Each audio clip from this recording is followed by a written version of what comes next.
Plaza de las Platerías. We are in Plaza de las Platerías, which owes its names to the silversmiths that set up their workshops in the arcades of this space during the Middle Ages, where silver items are still sold to travelers and pilgrims. Let's take a look at the south facade, the cathedral's only remaining Romanesque facade. Originally designed at the end of the 11th century, it was severely damaged due to the revolts and riots during the 12th and 14th centuries. After its considerable deterioration, the facade was rebuilt, although many of the figures were inserted without order.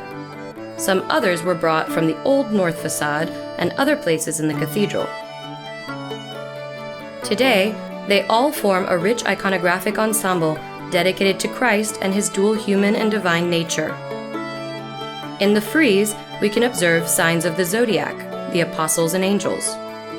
Jesus is at the center, giving a blessing, with St. James on one side and 6 small angels, brought from the north facade, occupying an empty space on the other.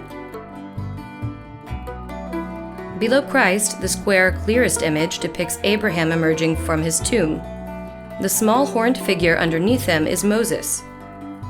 In the portals, the left tympanum seems to depict Christ's temptation, while the right one shows clearly recognizable scenes of his passion, Pilate's judgment, the flogging, and Judas's betrayal. On the side walls, and to our left, we see King David sitting in his throne playing the fiddle. Above him, the creation of Adam, who has a twin image on the right wall with the creation of Eve. Both scenes belong to the so-called Paradise Door.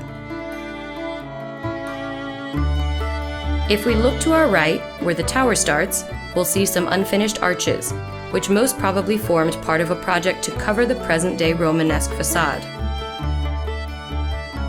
To the left, the cathedral's cloister features an ornamented back with coats of arms depicting scenes related to the Jacobean tradition.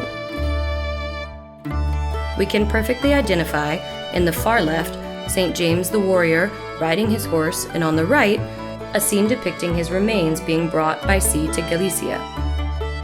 2 disciples are accompanying his coffin in a boat, while a horse rider is contemplating them from the water. Such an image evokes a beautiful legend according to which, at the passing of the boat, the knight, who had fallen into the water, was saved by a miracle performed by the apostle. When he came out of the sea, both him and his horse were totally covered by shells. In a general view of the square and opposite us, the imposing Casa del Cabildo facade will catch our attention. It is decorated with geometrical patterns typical of the Compostela's Baroque style, and some of the Jacobean elements, such as the stars and the shell. It was conceived as a magnificent, exuberant Baroque backdrop with the objective of adding more space and beauty to this emblematic place. The downside is the building's lack of interior functionality, since it is barely 3 meters wide. In the middle of the square, the 19th century Fuente de los Caballos, or Fountain of the Horses, in which 4 horses are escorting a woman sitting on a sarcophagus and holding up a star. Local lore not only claims that this is the Apostle James's real burial place, but has also invented a ruse for visitors. Beware if a Compostela resident asks you to come closer to the fountain so as to see the horse's attributes. It's just a trick to splash you with water.